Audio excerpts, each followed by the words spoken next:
बिस्मिल्लाहिर्रहमानिर्रहीम। अस्सलाम वालेकुम।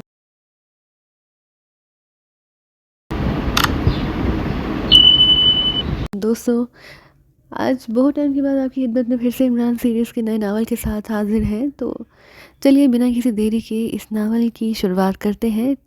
लेकिन शुरुआत से पहले नावल का नाम जानते जाइए। नावल का नाम है डेंजर मिशन। इमरान की कार होटल ब्लू स्टार की पार्किंग में रुकी। उसे कार से रोकते देखकर पार्किंग बॉय तेज़ी से उसकी तरफ बढ़ा और उसने इमरान के हाथ में पार्किंग कार्ड थमा दिया। इमरान ने कार्ड अपनी जेब में डाला और कार से निकलकर बाहर आ गया। दोपहर का वक्त था। सुलेमान चूंकि उन दिनों किसी दूर के रिश्तेदार की वफ़ात पर ताज़ियत के लिए अपने आबाई गांव गया हुआ था, इसलिए इमरान इन दिनों लंच और डिनर इसी होटल में ही करता था। इस होटल में खासा रख रखाव था और जहाँ लंच और डिनर के लिए मोअज़्ज़ज़ अफराद ही आते थे और चूँकि यहाँ बेहतरीन खाना सर्व किया जाता था, इसलिए लंच और डिनर के वक्त हाल में खासा रश रहता था। इमरान आने से पहले फ़ोन पर अपने लिए पहले से मेज़ बुक करा लेता, इससे उसकी मेज़ खाली रहती। इस वक्त भी हाल में काफ़ी रिश्ता इमरान अपनी मखसूस मेज़ पर जाकर बैठ गया। उसके बैठते ही एक वेटर तेज़ी से उसकी तरफ लपका। सर, वेटर ने बड़े मोतबाना लहजे में कहा और हाथ में पकड़ा हुआ मेन्यू कार्ड उसकी तरफ बढ़ा दिया। ये क्या है? इमरान ने उसके हाथ से मेन्यू कार्ड लेते हुए हैरत भरे लहजे में कहा। मेन्यू कार्ड है जनाब, इसे देकर आप जो भी आर्डर देंगे मैं आपको सर्व कर दूंगा। वेटर ने कहा। तो क्या बगैर आर्डर दिए तुम मुझे कुछ सर्व नहीं करोगे? इमरान ने इसी तरह हैरत भरे लहजे में कहा। बगैर ऑर्डर के मुझे कैसे पता चलेगा कि आप क्या खाना पसंद करते हैं? वेटर ने कहा। ये बात मैं तुम्हें मेन्यू कार्ड देखे बगैर बता सकता हूँ कि मैं क्या खाना पसंद करता हूँ क्या नहीं। इमरान ने मुस्कुरा कर कहा। तो ठीक है, आप बता दें, मैं आपको वही सर्व कर देता हूँ। वेटर ने जवाबन मुस्कुराते हुए कहा।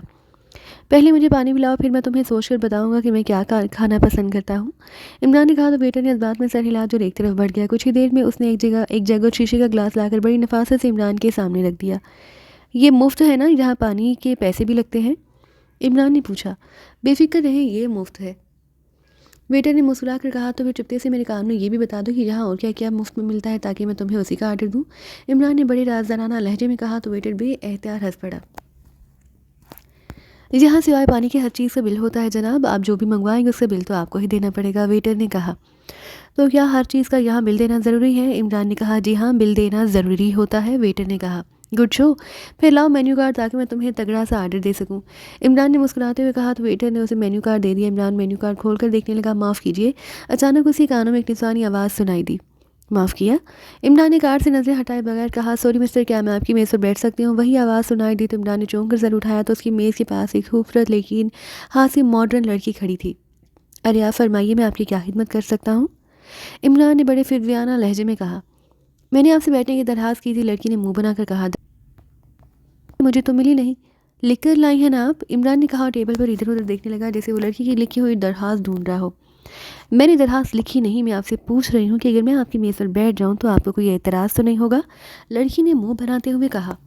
मेज़ पर ठीक है, अगर बैठ सकते हैं तो ज़रूर बैठ जाइए, मुझे भला क्या एतराज़ हो सकता है? इमरान ने कहा और एक बार फिर मेन्यू कार्ड देखने लगा। फिर इसने मेन्यू कार्ड सर पर खड़े वेटर की तरफ बढ़ा दी। इस मेन्यू की तमाम स्पेशल डिशेज़ ले आओ। इमरान ने कहा। तमाम डिशेज़? वेटर ने चौंक कर कहा। हाँ, क्यों, तुम्हें कोई एतराज़ है? बिल तो मैंने ही देना है। इमरान ने उसे आंखें दिखाते हुए कहा। नहीं जनाब, मुझे भला क्या एतराज़ होगा? वेटर ने कहा और लड़की की तरफ देखने लगा। मेरे लिए भी स्पेशल डिश ले आना, लड़की ने वेटर से कहा। तो वेटर ने इस बात में सर हिलाया और मुड़कर एक तरफ बढ़ गया। माफ़ कीजिएगा मिस, इमरान ने सामने कुर्सी पर बैठी हुई लड़की से मुहातिब होकर कहा। माफ़ किया? लड़की ने बिल्कुल उसी अंदाज में कहा जिस अंदाज में इमरान ने उसे जवाब दिया था। मेरा मतलब है, आपने तो फरमाया था कि आप मेज़ पर बैठना चाहती हैं। हाँ तो? लेकिन आप तो कुर्सी पर बैठी हैं। क्या मतलब, क्या तुम ये कहना चाहते हो कि मैं मेज़ पर चढ़ जाऊँ? लड़की ने इससे घूरते हुए कहा। मेज़ पर बैठने का तो यही मतलब हो सकता है। लेकिन इमरान ने कहा। लेकिन लेकिन क्या? लड़की ने उसे इसी तरह तेज़ नज़रों से घूरते हुए कहा।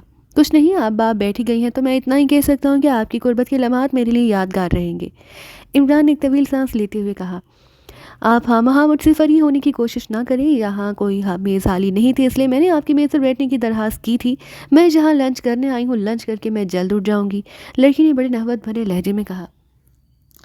अरे अरे, अभी तो आप बेहद कम उम्र मालूम हो रही हैं, इसके बावजूद आप उठ जाने की बात कर रही हैं। अल्लाह आपको दराज़ी उम्र अता करे। इमरान ने उठ जाने को दूसरे मानी में बदल कर कहा। तो लड़की बेएहतियात खिलखिलाकर हंस पड़ी। मैंने दुनिया से उठ जाने की बात नहीं की, इसमें से उठकर जाने का कहा है, लड़की ने हंसते हुए कहा। लेकिन मेज़ पर तो आप बैठी ही नहीं, फिर आप उठेंगी कैसे? इमरान ने कहा। तो लड़की उसकी तरफ ऐसी नज़रों से देखने लगी जैसे वो इमरान के दिमागी तवाज़न का अंदाज़ा लगाने की कोशिश कर रही हो। इससे पहले कि उनमें मज़ीद कोई बात होती, वेटर ट्राली धकेलता हुआ करीब आ गया। उसने इमरान के सामने मेज़ पर खाना लगाना शुरू कर दिया। ये सब आपने अपने लिए मंगवाया है? इमरान के सामने 4 आदमियों का खाना सच से देखकर लड़की ने हैरान होते हुए कहा, यही सब तो मैंने अभी चखने के लिए मंगवाया। अगर मुझे पसंद आया तो मैं यहाँ बाकायदा खाने का प्रोग्राम बनाऊंगा और ऐसी 20-20 डिशेस खाना मेरे लिए कोई मसला नहीं होगा। इमरान ने कहा तो लड़की हैरत से उसकी शक्ल देखने लगी। आप इंसान हैं या जिन जो इतना खाते हैं? लड़की ने हैरत भरे लहजे में कहा, अगर मैं जिन होता तो ये सब ना खा रहा होता, क्योंकि जिन्नात इंसानी खुराक नहीं खाते। इंसानों को खुराक समझकर खाते हैं, खासतौर पर आप जैसी हसीन लड़कियों को तो वो एक लुकमा बनाते हैं। इमरान ने मुस्कुरा कर कहा, क्या बकवास है? लड़की ने मुंह बनाकर कहा, यह बकवास नहीं हकीकत है। ज़रूरी नहीं कि जिन्नात आप जैसी हसीन लड़कियों को पकड़कर मुंह में डालें और चबा जाएं। कुछ जिन्नात ऐसे होते हैं जिनकी नज़रें आप जैसी हसीन लड़कियों पर जम जाती हैं और वो आंखों ही आंखों में सालम ही निगलने की कोशिश में रहते हैं।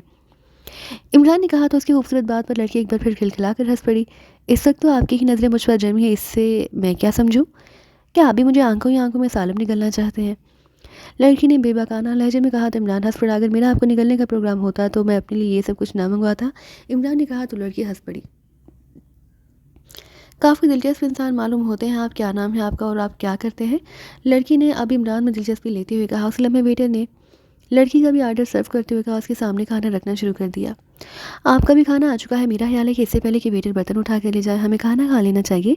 वैसे भी बड़े बुजुर्गों का कौल है कि अव्वल ताम बाद कलाम, क्योंकि मेरे पेट में भूख की वजह से चूहे कम हाथी ज़्यादा दौड़ रहे हैं। इससे पहले कि मेरा पेट फाड़ कर बाहर आ जाए मैं उनका पेट भर दूँ।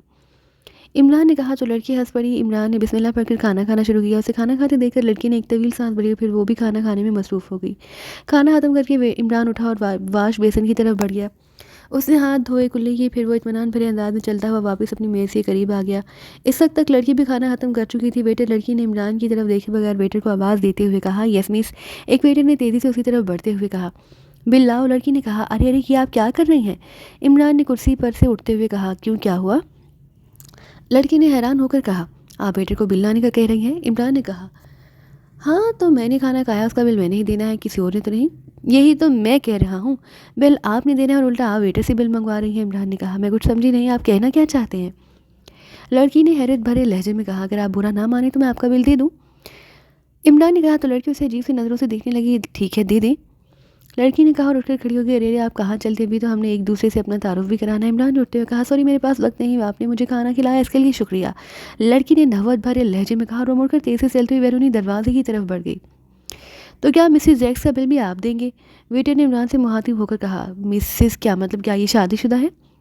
जी हाँ, ये इसी होटल में अपने शोहर के साथ ठहरी हुई हैं। वेटर ने जवाब दिया। नॉनसेंस, पहले क्यों नहीं बताया कि ये शादीशुदा है? हाँ वहाँ उसका बिल मेरे सर मर गया, वरना मैं तो कुछ और ही सोच रहा था। इमरान ने कहा, क्या सोच रहे थे आप? वेटर ने मुस्कुराकर कहा, जो भी सोच रहा था तुम्हें उससे क्या, तुम अपना बिल लो और जाओ यहाँ से। इमरान ने जले भुने लहजे में कहा, जैसे लड़की की शादीशुदा होने का सुनकर उसके अरमानों पर सचमुच ओस पड़ गई हो। ठीक है जनाब, मैं आपका और मिसिस जैक्स का बिल लाता हूँ। वेटर ने कहा, रुको मैं देता हूँ तुम्हें बिल। इमरान ने कहा। उसने जेब में हाथ डाला और बिजली और फ़ोन और गैस के बिल निकाल लिए और उसने बिजली और फ़ोन का बिल वेटर की तरफ बढ़ा दिया। गैस का बिल वापस अपनी जेब में रख लिया। ये क्या है, अंधे हो, नज़र नहीं आ रहा बिल है? इमरान ने मुंह बनाकर कहा, वो तो मैं भी देख रहा हूँ, लेकिन ये बिल आप मुझे क्यों दे रहे हैं? वेटर ने उसी अंदाज में कहा, खुदाए बंदा, तुमने खुद ही तो कहा कि यहाँ जो खाया जाता है उसका बिल अदा करना पड़ता है। मैंने तुम्हें एक नहीं 2 बिल दिए हैं। फ़ोन का बिल ज़्यादा है, उसे मेरे खाने का समझ लो, और बिजली का बिल कम है, उसे मिसेस जैक्स का बिल समझ लो। दोनों बिलों की आज आखिरी तारीख है, उसे जल्द से जल्द किसी बैंक में जाकर अदा कर देना, वरना हाँ मेरी बिजली कट जाएगी और फ़ोन वाले भी मुझे माफ़ नहीं करेंगे और कनेक्शन काट देंगे। इमरान निकाल उठकर खड़ा हो गया। मैंने आपसे इन बिलों का नहीं कहा, आप खाने का बिल अदा करें। वेटर ने सख्त लहजे में कहा, खाने के बिल मैंने बिजली, फ़ोन, गैस, दूध वाले, धोबी और अखबार वालों के बिल का तो सुना है, खाने का भी कोई बिल होता है, इसका मुझे नहीं मालूम। इमरान ने बड़े मासूमाना लहजे में कहा। उसकी बात सुनकर उसके इर्द गिर्द बैठे हुए अफराद खिलखिलाकर हंस पड़े। साहब प्लीज़, मेरी नौकरी का सवाल है, अगर आपने अपनी और मिसेज जैक्स के खाने की पेमेंट ना की तो मैनेजर साहब ये बिल मेरी तनख्वाह से काट लेंगे। मैं बाल बच्चेदार आदमी हूँ, मेरी तो इतनी तनख्वाह भी नहीं कि मैं इस खाने का बिल पे कर सकूँ। वेटर ने रूहान से लहजे में कहा, पेमेंट? लेकिन तुमने तो पहले कहा था कि खाने का बिल देना पड़ता है। मैंने तुम्हें बिल दे दिया और अब तुम पेमेंट की बात कर रहे हो, ये क्या बात हुई? प्लीज़ साहब, वेटर ने इमरान के सामने हाथ जोड़ते हुए कहा। वो इंतहाई शरीफ आदमी मालूम हो रहा था और उसके चेहरे पर शदीद परेशानी टपक रही थी। शायद उसकी माली हालत बहुत ख़राब थी, इसलिए उसके चेहरे का रंग उड़ता दिखाई दे रहा था। इमरान को उसकी हालत पर तरस आ गया, इसलिए उसने उससे मजाक तर कर दिया। अच्छा भाई, अगर तुम मेरे बिल अदा नहीं कर सकते तो पहले बता देते। मैंने हाँ ये समझ कर 4 आदमियों के बराबर खाना मंगवा लिया कि बिल देकर ये सब मिल रहा है, और यहाँ खाने वालों के बिजली, गैस और फ़ोन के बिल भी अदा कर दिए जाते हैं। लेकिन अफसोस, ये बिल मुझे ही अदा करने पड़ेंगे, और अब 4 आदमियों के साथ इस मिसेज एक्स का बिल भी मुझे ही देना पड़ेगा। इमरान ने जैसे थके थके लहजे में कहा, और उसने जेब से एक बड़ी मालियत का नोट निकाल कर वेटर के हाथ में थमा दी। शुक्रिया साहब, मैं अभी आपका बिल बनवा कर लाता हूँ। नोट देकर वेटर ने मुसरत भरे लहजे में कहा, रहने दो, ये बर्तन उठाओ, मैंने एक ही डिश चखी थी, 3 डिशेज़ को हाथ भी नहीं लगाया। ये ले जाओ और अपने दोस्तों के साथ मिलकर खा जाओ, और बाकी जो बचे उसे पैक करा कर अपने घर ले जाना। इमरान ने कहा और उठकर खड़ा हो गया। 1 मिनट साहब, मैं आपको बाकी रकम तो ला दूँ। वेटर ने उसे उठते देकर कहा, बाकी जो बचे उसे अपनी बीवी बच्चों के लिए मिठाई ले जाना। इमरान ने कहा, साथ ही वो लड़खड़ाए से पहले को गिर पड़ता। वेटर ने उसे फ़ौरन संभाल लिया। इमरान जानबूझकर लड़खड़ाया था, उसे लड़खड़ाते हुए बड़ी सफाई से वेटर की जेब में चंद बड़े नोट डाल दिए थे। संभल कर साहब, वेटर ने उसे सीधा करते हुए कहा। शुक्रिया, इमरान ने कहा, और तेज़ी से चलता हुआ बैरूनी दरवाजे की तरफ बढ़ गया। बैरूनी दरवाजे से निकलकर वो होटल के रिहायशी हिस्से की तरफ आया और काउंटर की तरफ बढ़ गया, जहाँ एक नौजवान लड़की मौजूद थी। यस, लड़की ने उसे देखकर कारोबारी अंदाज में मुस्कुराते हुए कहा, हर किसी को यस ना कहा करें, वरना किसी दिन कोई आपका हाथ पकड़कर आपको अपने साथ ले जाएगा। इमरान ने कहा तो उसकी खूबसूरत बात पर लड़की बेएहतियात खिलखिलाकर हंस पड़ी। मैं किसी को अपना हाथ पकड़ने का कोई मौका नहीं देती, क्योंकि मेरा हाथ पहले ही किसी के हाथ में है, वो भी उम्र भर के लिए। लड़की ने हंसते हुए कहा, हैरत है, लगता है आजकल टीन एजेस में ही शादियों का रिवाज शुरू हो गया है। जिसे हेलो हाय करो वो शादीशुदा और बाल बच्चेदार ही निकलती है। लगता है मुझे अपने लिए आसमानों से कोई परी ढूंढ कर लानी पड़ेगी। इमरान एक तवील सांस लेते हुए कहा, आसमानों में रहने वाली परियां टीनेजर्स नहीं होंगी, उनकी उम्र तवील होती है। सुना है कि परियां 1000 साल बाद जवान रहती हैं। उस लड़की ने मुस्कुराते हुए कहा, तब तो मुझे सारी ज़िंदगी गंवारा ही रहना पड़ेगा। इमरान ने एक सर्द आह भरकर कहा, क्यों अभी तक आपकी शादी नहीं हुई? लड़की ने बड़े बेवकाना लहजे में कहा, हुई थी 1 बार नहीं 2 बार, लेकिन बाद में पता चला कि वो दोनों भी शादीशुदा थी और उन्होंने मुझे लूटने के लिए शादियां की थी। दोनों ने मेरा फ्लैट और मेरा बैंक बैलेंस खाली किया और चली गई। इमरान ने बड़े अफसरदा लहजे में कहा, अरे बड़ा अफसोस हुआ ये सुनकर। खैर फरमाइए कि मैं आपके लिए क्या कर सकती हूँ? काउंटर गर्ल ने कहा, आप भी शादीशुदा खातून हैं, आप भला मेरी क्या खिदमत करेंगी? आपके तो अपने शोहरे दमदार की खिदमत करनी चाहिए। इमरान ने कहा, शोहरे नामदार का तो सुना है, ये शोहरे दुमदार क्या होता है? काउंटर गर्ल ने हैरत से उसकी तरफ देखते हुए पूछा। जो शोहर अपनी बीवियों के पीछे लगे रहते हैं और उनके नाज नखरे उठाते हुए अपने माँ बाप और बहन भाइयों को भूल जाते हैं, उन्हें बीवियों के दम छल्ले या फिर शोहरे दुमदार ही कहा जाता है। इमरान ने कहा तो काउंटर गर्ल एक बार फिर खिलखिलाकर हंस पड़ी। इस होटल में मिस्टर रैक्स साहब मुकीम है, उनके साथ उनकी बीवी भी है। क्या आप बता सकते हैं कि उनका कमरा नंबर क्या है? मिस्टर रैक्स मेरे पुराने वाकिफ़कार हैं, उन्होंने मुझे फ़ोन करके बुलाया है, लेकिन जल्दी में वो अपने रूम का नंबर बताना भूल गए थे। इमरान ने कहा, 1 मिनट मैं अभी बताती हूँ, काउंटर गर्ल ने कहा, और उसने साइड पर पड़ा रजिस्टर खोला और चेक करने लगी। मिस्टर रैक्स और मिसेस रैक्स का कमरा नंबर 304 है, 3रे फ्लोर पर। काउंटर गर्ल ने खाने पर उंगली रखते हुए कहा, कब आए हैं ये दोनों? इमरान ने पूछा। 2 रोज़ से यही मुकीम है, काउंटर गर्ल ने जवाब दिया। तो इमरान ने उसका शुक्रिया अदा किया और लिफ्ट की तरफ बढ़ता चला गया। थोड़ी देर बाद वो कमरा नंबर 304 के दरवाजे के सामने मौजूद था। इमरान ने उंगली को हुक बनाकर दरवाजे पर महसूस अंदाज में दस्तक दी। यस, कौन है?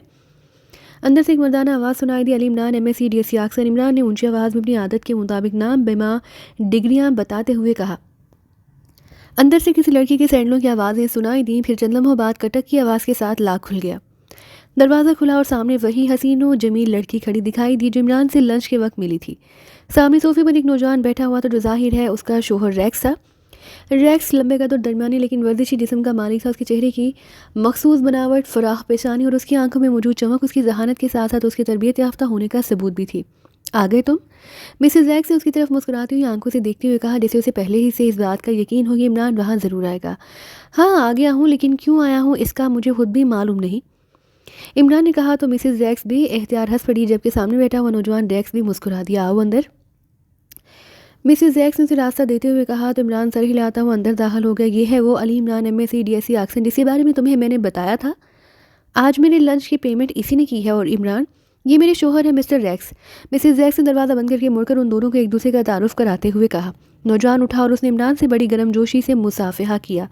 तो तुम इसके लिए हर वक्त मेरे कान खाती रहती थी? रैक्स ने मुस्कुराते हुए कहा। अरे अरे एंड्रिया, ये मैं क्या सुन रहा हूँ? तुम आदम कान होर कब से बन गई? इमरान ने कहा। आदम कान होर क्या मतलब? मिसेस रैक्स ने हैरत भरे लहजे में कहा, जिसका नाम एंड्रिया था। तुम्हारा शोहर कह रहा है कि तुम हर वक्त उसके कान खाती रहती हो, और इंसानी कान खाने वालों को आदम और कान ही कहा जाता है। इमरान ने कहा तो एंड्रिया और रैक्स दोबारा हंस पड़े। बैठो, एंड्रिया ने कहा तो इमरान सर हिलाता हुआ रैक्स के सामने सोफे पर बैठ गया, जबकि एंड्रिया रैक्स के साथ सोफे पर बैठ गई। क्या मंगवाऊँ तुम्हारे लिए? एंड्रिया ने उसकी तरफ दिलचस्प नज़रों से देखते हुए कहा, रहने तो पहले तुम्हारी लंच का बिल पे करके अपनी जेबें खाली करके आ रहा हूँ। यहाँ का बिल भी मुझे देना पड़ा तो फिर होटल वालों ने बिल पे ना करने पर मेरे कपड़े और जूते ही उतरवा लेने हैं। इमरान ने कहा तो एंड्रिया और रैक्स दोनों हंस पड़े। बेफिक्र रहो, यहाँ तुम जो मंगवाओगे उसकी पेमेंट मेरा शोहर करेगा, क्यों डार्लिंग? एंड्रिया ने हंसते हुए पहले इमरान से फिर बड़ी लगावट भरी नज़रों से अपने शोहर की तरफ देखते हुए कहा। तो रैक्स ने मुस्कुराते हुए इस बात में सर हिला दिया। अगर ऐसा है तो फिर काफ़ी मंगवा लो, सस्ते में ही तुम्हारी जान छूट जाएगी। इमरान ने कहा तो एंड्रिया ने हंसते हुए करीब पड़े हुए फ़ोन का रिसीवर उठाकर 2 नंबर प्रेस किए और रूम सर्विस को काफ़ी का कहकर उसने रिसीवर रख दिया। सॉरी एंड्रिया, तुम्हारे शोर से मिलकर बहुत अफसोस हुआ, लेकिन खैर कहते हैं कि किस्मत का लिखा तो टाला नहीं जा सकता। इमरान ने कहा तो एंड्रिया और रैक्स दोनों चौंक पड़े। अफसोस? क्या मतलब? किस बात का अफसोस हुआ है तुम्हें रैक्स से मिलकर? एंड्रिया ने हैरत भरे लहजे में कहा, यह बेचारा कुव्वत गोयाई से महरूम मालूम हो रहा है। न जाने तुम उसकी बातें कैसे समझती होगी। किसी गूंगे के साथ तो ज़िंदगी गुजारना वाकई तुम जैसे हौसलामंद खातून का ही काम होता है। इमरान ने उसी अंदाज में कहा तो एंड्रिया और रैक्स दोनों खिलखिलाकर हंस पड़े। मैं खामोश हूँ शायद इसलिए कि आप मुझे गूंगा समझ रहे हैं, रैक्स ने हंसते हुए कहा। अरे ये तोता तो बोलना भी जानता है। इमरान ने कहा तो वो दोनों एक बार फिर हंस पड़े। मैं तोता नहीं रैक्स हूँ, रैक्स कैरन, और मैं इसलिए खामोश था कि मैं आपको देखकर यूँ सोच रहा था कि आप वाकई वही इंसान हैं जिनकी कारनामों की तफसील मुझे एंड्रिया ने बताई, तो जिसे दुनिया भर में अहमक मगर इंतहाई खतरनाक एजेंट समझा जाता है। रैक्स ने कहा तो इमरान भी एहतियात हंस पड़ा। खैर ऐसा भी नहीं, एंड्रिया को ऐसी उल्टी सीधी बातें करने की आदत है। ऑक्सफोर्ड में मुझे ये प्रिंस चार्मिंग कहती रहती थी और उसने तुमसे शादी कर ली। इमरान ने कहा तो रैक्स और एंड्रिया दोनों एक मरतबा फिर हंस पड़े। थोड़ी देर बाद रूम सर्विस ने उन्हें काफ़ी सर्व किया और तीनों ने अपने मग उठा लिए और सिप लेने लगे। तुमने अभी तक पूछा नहीं कि मैं यहाँ अपने शोहर के साथ क्यों आई हूँ, एंड्रिया ने काफ़ी का सिप लेते हुए कहा। अगर मैं नहीं पूछूंगा तो क्या तुम नहीं बताओगी? इमरान ने कहा तो एंड्रिया एक बार फिर मुस्कुरा दी। मैंने रैक्स को तुम्हारे बारे में सारी तफसील बता दी थी। उसे मैंने ये भी बता दिया कि हम दोनों ऑक्सफोर्ड यूनिवर्सिटी में एक साथ थे और अच्छे दोस्त थे। एंड्रिया ने कहा। बस यही सब बताया है ना, और तो कुछ नहीं बताया इसे? इमरान ने कहा तो एंड्रिया बेएहतियात खिलखिलाकर हंस पड़ी। रैक्स के होंठों पर भी मुस्कुराहट उभर आई। मुझे रैक्स को कुछ बताने की ज़रूरत नहीं है, ये पहले ही से तुम्हारी सारी हिस्ट्री जानता है। उसे मालूम है कि औरतों के मामलों में तुम किस कदर कठोर दिल के मालिक हो। एंड्रिया ने हंसते हुए कहा तो इमरान भी हंस पड़ा। हम यहाँ तुम्हारे लिए ही आए थे, लेकिन कुछ ज़रूरी कामों में उलझ गए थे। हमारा प्रोग्राम तुमसे फ्लैट में मिलने का था। मैं एक ज़रूरी काम से नीचे गई तो तुम मुझे होटल के हाल में दाखिल होते दिखाई दी, इसलिए मैं जानबूझकर हाल में तुम्हारे साथ लंच करने बैठ गई। एंड्रिया ने कहा। तब तो बेचारे रैक्स को अब तक लंच से महरूम रहना पड़ा होगा। इमरान ने कहा। नहीं ऐसी बात नहीं, रैक्स दिन में नाश्ता करता है और रात को डिनर। उसे दोपहर में लंच लेने की आदत नहीं, इसलिए मुझे अकेले ही लंच करना पड़ता है। एंड्रिया ने कहा। इमरान साहब, हम आपसे खसूसी तौर पर मिलने और आपसे चंद मालूमात हासिल करने आए हैं, रैक्स ने कहा। कैसी मालूमात? इमरान ने चौंक कर कहा। चंद साल पहले रूसिया और काफ्रिस्तान ने क्रीमिया के खिलाफ एक साजिश के तहत क्लासन जजीरे पर एक मिसाइल स्टेशन कायम किया था। उस स्टेशन पर दुनिया के तेज तीन और इंतहाई खतरनाक ब्लैक हाक मिसाइल नस्ब थे, जिनसे आसानी से क्रीमिया की कई रियासतों को टारगेट किया जा सकता था। आपने उस मिसाइल स्टेशन के बारे में काफ़ी मालूमात हासिल की थी और फिर ये सारी मालूमात आपने क्रीमिया की टॉप सीक्रेट एजेंसी जैकुलिस को दी थी, जिसने इन मालूमात की बिना पर रूसिया और काफ्रिस्तान के इस मिशन को बेनकाब किया था। फिर क्रीमियन दबाव पर रूसिया और काफ्रिस्तान ने ये मिशन ड्रॉप करने का फैसला कर लिया और जैकुलिस एजेंसी को भी बावसूख ज़राए से इतलात मिल गई कि रूसिया और काफ्रिस्तान ने यह मिशन वाकई ड्रॉप कर दिया है और क्लासन जजीरे पर मौजूद मिसाइल स्टेशन ख़त्म कर दिया गया है। क्रीमिया इस मामले में मुतमईन हो गया था, लेकिन अब हमें ऐसी इतलाआत मिल रही हैं कि रूसिया और काफ्रिस्तान ने क्रीमिया को दाज देने के लिए ये मिशन ड्रॉप किया था। उन्होंने मिसाइल स्टेशन महज क्लासन जजीरे से ख़त्म किया था, जबकि किसी और मुकाम पर मिसाइल स्टेशन बदस्तूर बनाया जा रहा था, जिससे क्रीमिया को ही निशाने पर लिया जाना था। हमें मिलने वाली इतलात के मुताबिक अब मिसाइल स्टेशन क्लासन जजीरे की जगह कहीं और बनाया गया है, लेकिन कहाँ, इसके बारे में हमें कोई सुराग नहीं मिला। आपने और आपकी टीम ने क्लासन जजीरे पर बनने वाले मिसाइल स्टेशन के बारे में इस ख्याल से तहकीकात की थी कि कहीं ये मिसाइल स्टेशन पाकिस्तान के खिलाफ कार्रवाई के लिए तो नहीं बनाया जा रहा। जब आप मुतमईन हो गए कि इस मिसाइल स्टेशन से क्रीमिया को टारगेट किया जाएगा, तो आपने इस मिशन पर काम नहीं किया और इस मिसाइल स्टेशन की तफसील जैकुलिस एजेंसी को फ्राहम कर दी थी, रैक्स ने कहा। हाँ, पाकिस्तान और क्रीमिया के दरमियान बाहमी ताल्लुकात को फ़रोग़ देने के लिए मैंने ये काम किया था और जैकुलिस एजेंसी का चीफ मेरा दोस्त है, इसलिए मैंने उसे सब कुछ बता दिया, बल्कि इस मामले की सारी रिपोर्ट बनाकर उसे भिजवा दी थी। इमरान ने इस बात में सर हिलाते हुए कहा, जी हाँ, मैंने वो रिपोर्ट पढ़ी है, लेकिन उस रिपोर्ट में आपने ये नहीं बताया कि उस साजिश के पीछे कौन से अनासर थे। उन अफराद के नाम क्या हैं जो खास तौर पर इस मिज़ाज स्टेशन से क्रीमा को निशाना बनाना चाहते थे। रेक्स ने उसकी तरफ और से देखते हुए कहा, सियासी अनासर को तो जैकलिस एजेंसी भी ट्रेस कर सकती थी, इसलिए मैंने इस सिलसिले में काम नहीं किया। और जहाँ तक मेरी मालूमात का ताल्लुक है, उसने बहुत से सियासी अनासर के नाम और पते ट्रेस कर लिए थे, और अब शायद उनमें से कई अफराद इस दुनिया में नहीं है जो जैकलिस एजेंसी के एजेंटों का शिकार बन चुके हैं। इमरान ने कहा, जी हाँ, रूसिया और काफिस्तान के इस मिशन को ख़त्म करने के ऐलान के बावजूद हमने इस पर काम किया, और हमने रूसिया और काफिस्तान जाकर उन साहसी अफराद का पता लगाया, फिर हमने एक एक करके उन्हें उनके अंजाम तक पहुंचा दिया। लेकिन उनमें से हमें एक आदमी बावजूद कोशिशों के आज तक नहीं मिल सका। रेक्स ने कहा, तुम शायद पाकिस्तानी नजात साइंसदान डॉक्टर जरार रिजवी की बात कर रहे हो। आज जी हाँ, हमने उसे हर जगह तलाश किया, रूसिया और काफिस्तान का एक एक हिस्सा छान मारा, लेकिन डॉक्टर जरार रिजवी यूं गायब हो गया जैसे उसे ज़मीन ने निगल लिया हो या आसमान ने उठा लिया हो। रेक्स ने कहा, तो क्या तुम उसे हलाक करने के लिए तलाश कर रहे हो? इमरान ने पूछा। जाहिर है साजिश का हासिल करता धरता डॉक्टर जरार रिजवी हैं, क्योंकि एक्रीमिया के खिलाफ जो मिसाइल लॉन्च किए जा रहे थे वो उसी डॉक्टर जरार रिजवी के ही इजाद करदा थे। और सबसे अहम बात यह है कि हमें जो नई इतलात मिली है उनके मुताबिक रूसिया और काफिस्तान अब भी इस मिशन पर खुफिया तौर पर काम कर रहा है। उसके पीछे डॉक्टर जरार रिजवी का ही हाथ है, वही रूसिया और काफिस्तान की इमदाद कर रहा है और एक्रीमिया को टारगेट पर लाने की कोशिश कर रहा है। रेक्स ने कहा, तो इस सिलसिले में मैं तुम्हारी क्या मदद कर सकता हूँ? जाहिर है डॉक्टर जरार रिजवी पाकिस्तान में तो मौजूद नहीं जो मैं तुम्हें उसके बारे में तफसीलात बता सकूँ। वो पाकिस्तानी नजात ज़रूर है, लेकिन वो रूसिया या फिर शायद काफिस्तान के लिए ही काम करता है। इमरान ने कहा, तुम हमें उन अफराद के नाम बता दो जो इस साजिश में शरीक थे, हम उन सबको चेक करेंगे, हो सकता है कोई यहाँ हमारे हाथों बच गया हो। हम उस तक पहुँच गए तो फिर हमारे लिए डॉक्टर जरार रिजवी तक पहुँचना भी आसान हो जाएगा। एंड्रिया ने कहा, क्या तुम दोनों जैकलिस एजेंसी के लिए काम करते हो? इमरान ने पूछा, नहीं, जैकलिस एजेंसी तो जैकलिस की हलाकत के बाद कब की ख़त्म हो चुकी है। क्रीमियन हुकूमत ने इस एजेंसी को क्रीमिया की एक नई एजेंसी में ज़म कर दिया था। इस एजेंसी का नाम ब्राइट एजेंसी है। मिसाइल स्टेशन के साहसी अनासरों को उनके अंजाम तक पहुंचाने का काम ब्राइट एजेंसी को ही सौंपा गया है। एंड्रिया ने जवाब दिया तो रेक्स चौंक कर और तेज़ नज़रों से एंड्रिया को घूरने लगा। तो क्या काफिस्तान और रूसिया में कहीं भी तुम्हें इस मिसाइल स्टेशन का कोई सुराग नहीं मिला? क्या वो मिसाइल स्टेशन कहाँ बनाया जा रहा है? इमरान ने उसकी तरफ हैरत भरी नज़रों से देखते हुए कहा, नहीं, इस मामले में हम बुरी तरह से नाकाम रहे हैं, लेकिन ये तय है कि एक्रीमिया को टारगेट करने का मिशन ड्रॉप नहीं किया गया और दोबारा मिसाइल स्टेशन की तामीर जारी है।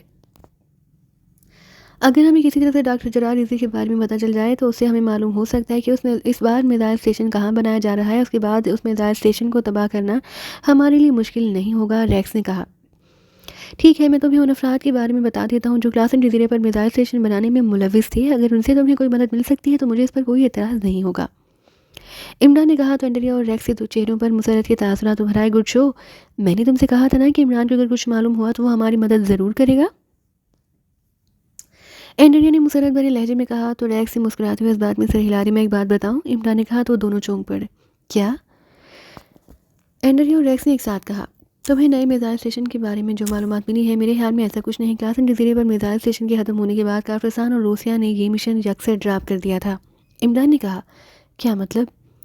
ये तुम इस कदर वसूख से कैसे कह सकते हो कि उन्होंने ये मिशन हतमी तौर पर ख़त्म कर दिया था? एंड्रिया ने चौंकते हुए कहा। रेक्स के चेहरे पर हैरत के तासुरात उभर आए। एक्रीमिया को तमाम तफसीलात बताने के बावजूद पाकिस्तान सीक्रेट सर्विस के चीफ ने काफिस्तान और रूस में मौजूद सारे एजेंटों को इस मामले पर मजीद काम करने की हिदायत दी थी। वो मुसलसल इस मामले की छानबीन करते रहे। फॉरेन एजेंटों ने इन अफराद तक रसाई हासिल कर ली जो इस मिशन पर भरपूर अंदाज में काम कर रहे थे। उनकी निगरानी से फॉरेन एजेंटों को मालूम हुआ था कि इस मिसाइल स्टेशन के सिलसिले में रूसिया और काफिस्तान में शदीद इख्तिलाफात पैदा हो गए थे। वो इख्तिलाफात क्या थे मैं उनकी तफसील तो नहीं जानता, लेकिन ये ज़रूर जानता हूँ कि इस मिशन को दोनों ममालिक ने मुकम्मल तौर पर ख़त्म कर दिया। और रही बात उस साइंसदान की जो पाकिस्तानी नजाद हैं और जो ब्लैक हाक मिसाइलों का मुजद था, तो उसके बारे में भी मेरे पास एक रिपोर्ट मौजूद है कि वो काफिस्तान में ट्रैफिक हादसे में हलाक हो गया था। चूँकि वो इंतहाई नामूर और काफिस्तान का अहम साइंसदान था, इसलिए उसकी हलाकत को छुपा लिया गया। आज तक उसकी हलाकत की तशहीर नहीं की गई। यही कहा जा रहा है कि डॉक्टर जरार रिजवी अचानक ना जाने कहाँ गायब हो गया है। इमरान ने कहा, ये खबर तो हमारे पास ही है कि डॉक्टर जरार रिजवी एक रोड एक्सीडेंट में हलाक हो चुका है, लेकिन उसका हमारे पास कोई सबूत नहीं।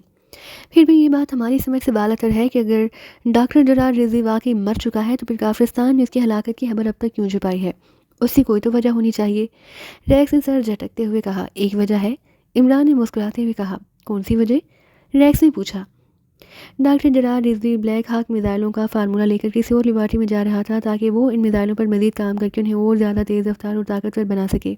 लेकिन लेबॉर्ट्री पहुंचने से पहले उसका रोड एक्सीडेंट हो गया और वो मौका पर ही जाम भाग हो गया था। उसकी लाश तो मिल गई लेकिन उसके पास ब्लैक हाक मिसाइलों का फार्मूला नहीं मिला। इमरान ने कहा,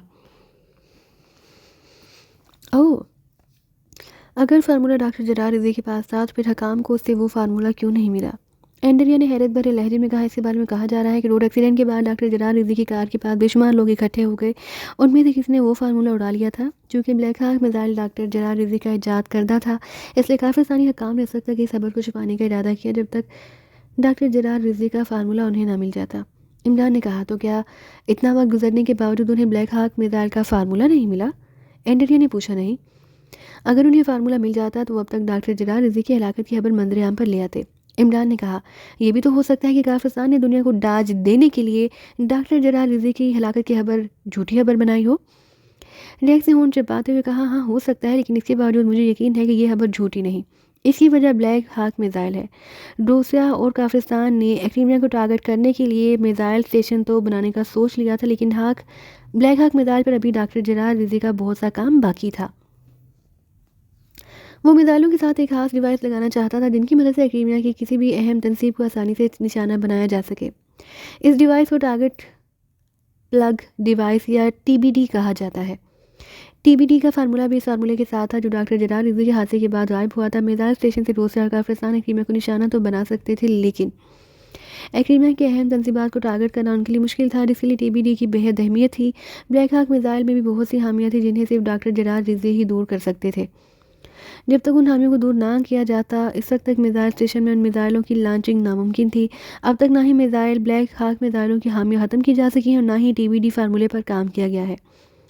दोनों फार्मूलों के गायब होने से ये बात सिरे से गलत साबित होती है कि रूसिया और काफिस्तान एक बार फिर क्रीमिया के खिलाफ कोई मिसाइल स्टेशन बना रहे हैं। इमरान ने कहा, क्या तुम्हारे पास ये हतमी रिपोर्ट है कि ब्लैक हाक मिसाइलों की हामियाँ दूर नहीं हुई और उस पर टीबीडी नहीं लगाई गई है। रैक्स ने गौर से इमरान की तरफ देखते हुए पूछा। हाँ, चीफ एक्सटो इन मामलों पर गहरी नज़र रखता है। डॉक्टर जरार रिजवी ने इब्तदाई तौर पर सिर्फ 4 मिसाइल ही तैयार किए थे। ये मिसाइल जिस फैक्ट्री में बनाए गए थे, डॉक्टर जरार रिजवी ने उस फैक्ट्री का भी इंचार्ज था और चीफ एक्सटो ने उस फैक्ट्री को ट्रेस कर लिया था। फैक्ट्री में शार्ट सर्किट की वजह से आग लग गई थी, जिससे चारों मिसाइल वहीं तबाह हो गए थे। उन मिसाइलों के बाद ब्लैक हाक नामी मिसाइलों का नामो निशान तक बाकी नहीं रहा था। फिर तुम्हें कैसे इत्तला मिल गई कि रूसिया और काफिस्तान एक बार फिर ब्लैक हाक मिसाइल किसी जगह लॉन्च करने जा रहे हैं और वो भी क्रीमिया को टारगेट पर लाने के लिए, जबकि तुम दोनों कह रहे हो कि उस मिशन पर जो अफराद काम कर रहे थे तुम उन सबको टारगेट कर चुके हो। इमरान ने मुंह बनाते हुए कहा, हाँ ये दुरुस्त है, हम अब तक 20 से ज़्यादा अफराद को टारगेट कर चुके हैं जो क्लासिम जजीरे पर मिसाइल स्टेशन की तैयारी में शामिल थे। और में काफिस्तान मिलिट्री सीक्रेट सर्विस के चीफ का नंबर 2 जे किशन भी शामिल था। उसका मुंह खुलवाने के लिए जब हमने उस पर तशद्दुद किया तो उसने ये इंकशाफ किया कि हम किसी गलतफहमी में ना रहें। ब्लैक हाक मिसाइल स्टेशन सिर्फ क्लासिम जजीरे से ख़त्म किया गया है, जबकि अब ये मिसाइल स्टेशन एक ऐसी जगह बनाया जा रहा है जहाँ से क्रीमिया और क्रीमिया की अहम तनसीबात को आसानी से निशाना बनाया जा सकता है। हमने उसे इस सिलसिले में मज़ीद मालूमात हासिल करने की बहुत कोशिश की, लेकिन हमारी तशद्दुद की वजह से उसकी हालत बहुत ख़राब हो गई और वो फ़ौरन हलाक हो गया था। रैक्स ने कहा, हो सकता है उसने तशद्दुद से बचने और अपनी जान बचाने के लिए तुमसे झूठ बोला हो। इमरान ने कहा, उसका अंदाज झूठ बोलने वाला नहीं था, वो आखिरी सांस ले रहा था और कहा जाता है कि आखिरी वक्त में कोई झूठ नहीं बोलता। एंड्रिया ने कहा, बहरहाल जो भी है, मुझे जो मालूम था वो सब मैंने तुम दोनों को बता चुका हूँ। मेरी बात पर यकीन कर सकते हो तो कर लो, वरना तुम्हारी मर्जी। इमरान ने एक तवील सांस लेते हुए कहा, मैं जानता हूँ कि तुम झूठ नहीं बोलते, लेकिन जे किशन के आखिरी बयान का तो हम नज़रअंदाज नहीं कर सकते। रैक्स ने कहा, तो फिर करो तहकीकात। हो सकता है कि ब्लैक हाक नामे कोई और मिसाइल ईजाद कर लिया गया हो, या फिर काफिस्तान ने वाकई डॉक्टर जरार रिजवी की हलाकत का ढोंग रचाया हो और वो अब भी खुफिया तौर पर काम कर रहा हो। इमरान ने कहा, यही तो असल मसला है, हम उस तक कैसे पहुँचे, उसका तो मामूली सा सुराग भी नहीं मिल रहा। रैक्स ने सर झटकते हुए कहा, ये सोचना तुम्हारा काम है। इमरान ने लापरवाही से कहा, क्या इस सिलसिले में तुम हमारी कोई मदद कर सकते हो। एंड्रिया ने कहा तो इमरान चौंक पड़ा, कैसी मदद। इमरान ने पूछा, तुम ऐसे मामलात में हासिल शोहरत रखते हो कि तुम ज़मीन की गहराइयों में छुपे हुए दुश्मनों को खोज निकालते हो, क्या तुम हमारे लिए डॉक्टर जरार रिजवी को तलाश नहीं कर सकते। एंड्रिया ने कहा, अगर वो वाकई ज़मीन के नीचे चला गया हुआ हो तो। इमरान ने कहा, बस यही तुम हमें किसी तरह से कंफर्म करा दो कि वाकई डॉक्टर जरार रिजवी हलाक हो चुका है, तो हमें इस बात का यकीन आ जाएगा कि वाकई क्रीमिया के खिलाफ कोई साजिश नहीं की जा रही, क्योंकि ये बात हमारे इल्म में भी है कि ब्लैक हाक मिसाइल और टीपीडी सिवाय डॉक्टर जरार रिजवी के कोई नहीं बना सकता था। एंड्रिया ने कहा, मैं इससे तुमसे वादा तो नहीं कर सकता क्योंकि ये काम चीफ ही करा सकता है। मैं चीफ से बात करूँगा। चीफ फ़ॉरेन एजेंटों के ज़िम्मे ये काम लगा देगा तो ये हो सकता है कि डॉक्टर जरार रिज़वी की कब्र कहीं से दरियाफ्त हो जाए। अगर ऐसा हुआ तो मैं तुम्हें उसकी खबर का बता दूंगा। वहाँ से तुम दोनों जाकर उसकी लाश निकाल कर ले जाना और अपने चीफ को दिखाकर तस्दीक करा देना कि रूस और पाकिस्तान का ब्लैक हाक मिशन मुकम्मल तौर पर ड्रॉप हो चुका है और तुम्हें नए मिसाइल स्टेशन की जो रिपोर्ट मिली है वो गलत है, जिसका कोई सर पैर नहीं, इमरान ने कहा। हाँ, चीफ से बात करने और फिर फ़ॉरेन एजेंटों को मुतहर्रिक करने में तो खासा वक्त लग जाएगा। रैक्स ने होंठ चबाते हुए कहा। तो क्या तुम चाहते हो कि मैं तुम्हारे साथ पाकिस्तान जाऊँ और वहाँ के कब्रिस्तानों की हाँक छानूँ, एक एक करके तमाम कब्रों की खुदाई करूँ और उनमें से डॉक्टर जलाल रिजवी की लाश ढूंढूँ? इमरान ने मुंह बनाते हुए कहा। नहीं, तुम रहने दो, हम ये काम खुद कर लेंगे। तुम बस हमें उन अफराद के नाम बता दो जो ब्लैक हाक मिशन में काम कर रहे थे। हो सकता है उनमें कोई ऐसा नाम हो जो हमें डॉक्टर जलाल रिजवी तक पहुँचा दे, वो जिंदा हो या किसी कब्र में दफन हो। रैक्स ने कहा। ठीक है, मैं नाम याद करके तुम्हें अपने एक आदमी के ज़रिए यहाँ भिजवा दूंगा। इमरान ने कहा। तो क्या आप नहीं बताओगे? एंड्रिया ने चौंकर कहा। नहीं, खाना खाने के बाद मुझ पर गनूदगी तारी हो जाती है और तुम जानते हो कि गनूदगी के आलम में दिमाग खाली हो जाता है। अब मैं जाकर अपने फ्लैट में आराम करूँगा और फिर मैं याद करूँगा कि मैं किन अफराद को जानता हूँ जो ब्लैक हाक मिशन पर काम कर रहे थे। उनकी पूरी तफसील लेकर मैं जल्द ही तुम्हें भिजवा दूंगा, इमरान ने कहा और उठकर खड़ा हो गया। तो एंड्रिया और रैक्स ने भी एहतियात होंठ बींच लिए।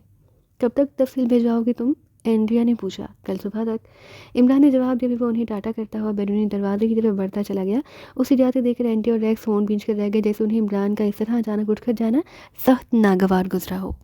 शानदार अंदाज में सजे हुए ऑफिस में जहाजी साइज की मेज के पीछे ऊंची निशीत वाली कुर्सी पर एक अधेड़ उम्र आदमी बैठा सामने रखी हुई फाइल के मुताले में मसरूफ था। यह हाप था जो हाप एजेंसी का चीफ था।